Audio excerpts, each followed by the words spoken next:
بلا جانے کی خواہش ہے مگر ہوں میں غریب، جانے کس دن مجھے ہوگا تیرا دیدار نصیب، تیری دہلیز پہ مر جا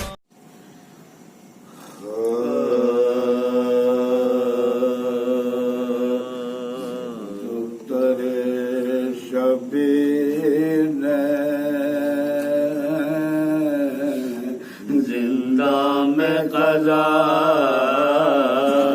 کی جب دختر شبیر نے زندہ میں قضا کی، ایک دھوم ہوئی ڈانڈوں میں فریاد و بکا تھا کہ موئی لاڈلے شاہ شہداء کے عاشق اسے کہتے ہیں، رسم ہے وفا کی عاشق اسے کہتے ہیں، رسم وفا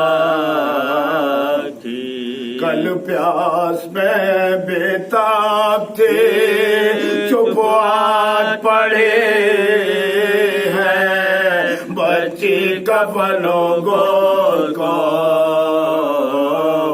محتاج پڑے ہیں، بچی کفنوں گول کو محتاج پڑے کہتی تھی اس ننھی سے میت کے میں قربان، سب قتل ہوئے کون کرے دفن کا سامان، روتی ہوئی جاؤں کہاں میں باسر ہر فریاد کروں کس سے، کہاں ہے شہزیشاں فریاد کروں کس سے، کہاں ہے شہزیشاں میں جیتی رہی رونے کو موت آ گئی تو کس کے نظر کھا گئی تو کو معلوم نہیں کس کے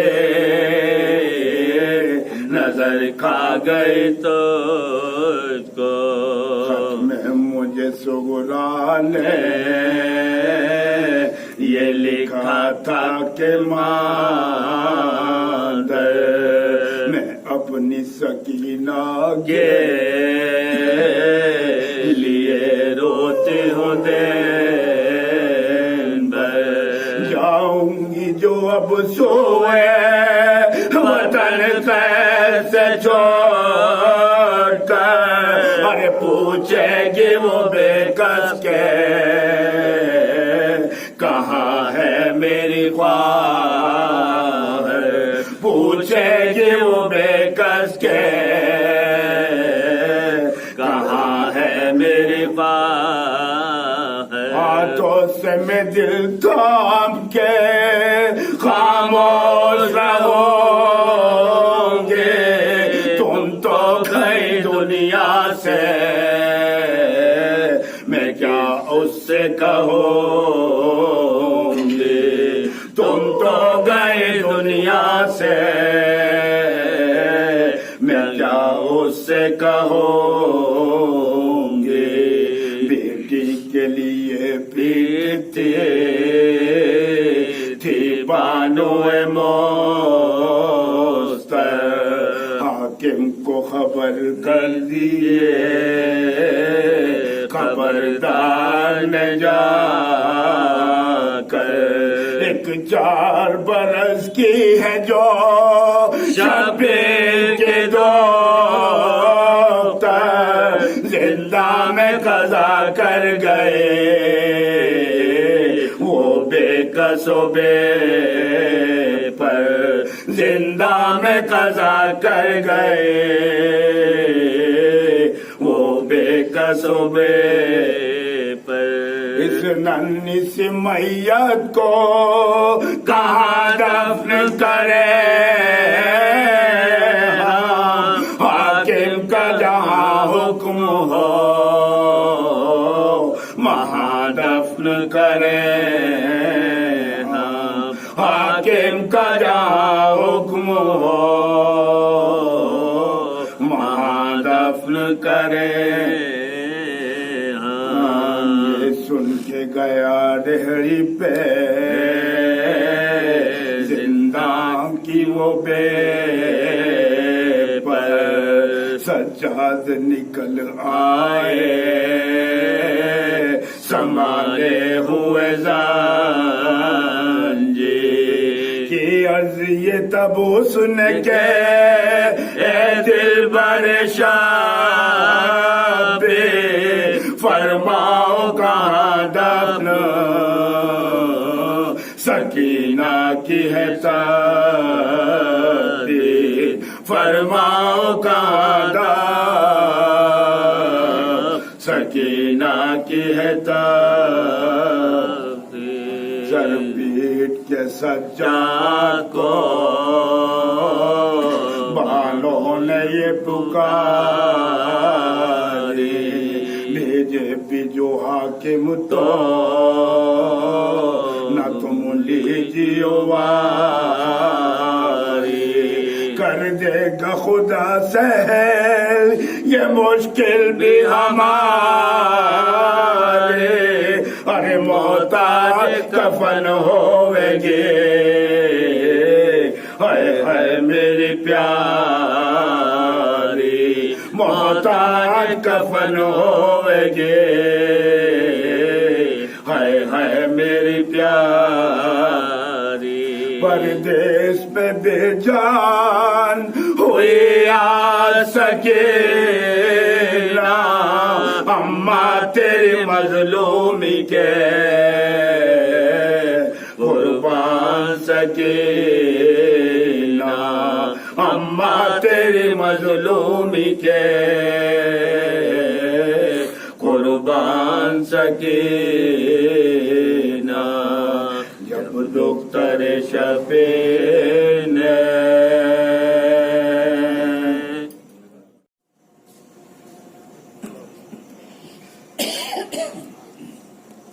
أعوذ بالله من الشيطان الرجيم بسم الله الرحمن الرحيم لا حول ولا قوة إلا بالله العلي العظيم والحمد لله رب العالمين والصلاة والسلام على أشرف الأنبياء والمرسلين نبينا وحبيب قلوبنا وطبيب نفوسنا وشفيع ذنوبنا أبي القاسم محمد،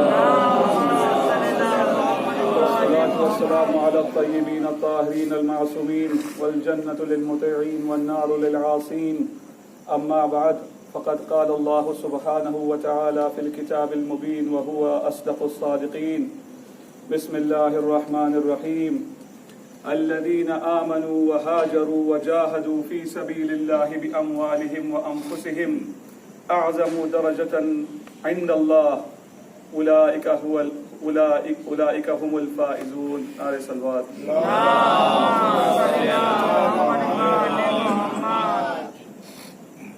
ارباب اعضاء،